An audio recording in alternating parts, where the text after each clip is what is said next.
Today, Wednesday of the fourth week of Lent, we come to the church San Paolo fuori le mura. Today we travel down the Via Ostiense to the tomb of the great apostle to the Gentiles, St. Paul. The story of his conversion and travels of evangelization is recorded in sacred scripture. Tradition holds that he was killed during the Neronian persecutions in 64 or 67. His status as a Roman citizen meant that he merited a more dignified manner of death than the cross or the arena. And so at the end of his life, he too once traveled this road, to a place now marked by the monastery of Tre Fontane. Beheaded, his body was interred in a tomb along this busy road between Rome and the port of Ostia. There it was quietly honored for many years, until Constantine began his building program on behalf of the recently legalized church. This first church of St. Paul's was complete by 340 at the latest, although the nearness of the tomb to the road dictated that the church above it be rather small. The popularity of the apostle soon drew large crowds to visit the site, making apparent the need for a larger church. The emperors Valentinian II, Theodosius I, and Arcadius finally took the initiative to provide for a more fitting edifice, and building began around 385. When it was dedicated in about 400, during the reign of Emperor Honorius, it was the largest and most architecturally advanced basilica in Rome. Its builders had learned from experience with the older churches at the Lateran and Vatican how to build a structure that would best serve both as a shrine for pilgrims and as a center of worship. The embellishment of the basilica soon began, including the still remaining, though heavily restored, mosaic on the triumphal arch. Other than some damage sustained after a lightning strike or earthquake in 442 or 443, the basilica fared well for the next several centuries. However, its reputation as a place of exceptional beauty did not serve this church in the end, as it attracted the Saracens, who sacked the complex in 847.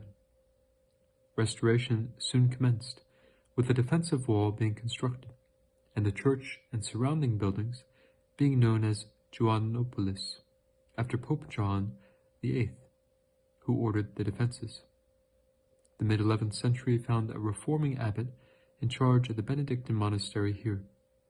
Named Hildebrand, he was to be elected to the See of Peter in 1073, and as Pope St. Gregory VII would bring the spirit of renewal that he had brought here to the Church Universal.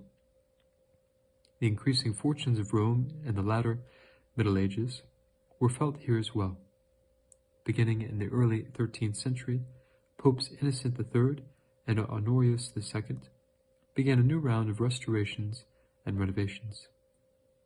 Unfortunately, disaster was to come 4 centuries later, when on the evening of July 15th, 1823, workers accidentally set fire to the roof. By the time it was extinguished, fire destroyed or heavily damaged the entire nave, from the facade up to the triumphal arch. Pope Pius VII, who was but a few days from death at the time, was never told. Having been elected under difficult circumstances in Venice, in the midst of the Napoleonic Wars, imprisoned by the French Emperor, and then faced with the task of rebuilding the Church in Europe after the wars, his advisors considered him to have faced enough sorrow in his life. Although a plan which would have only rebuilt the transept and apse was briefly considered, it was soon decided to not only restore the damaged sections, but also to rebuild the nave in the style and according to the dimensions of the early basilica. The task was an ambitious one, so Pope Leo XII sent out a worldwide appeal to aid the building. The project became an international and interconfessional affair. Malachite and lapis lazuli were sent from the Russian Tsar for the lateral transept altars, alabaster was given from Egypt for the windows and columns, and the facade itself was executed by the Italian government. In 1840, the consecration of the restored transept took place, with the nave being finished in 1854, just in time for the declaration of the Immaculate Conception. Unlike the previous basilica, which used older columns from various sources, the new nave was constructed with a completely new gifted material, giving it a uniformity the old one never had.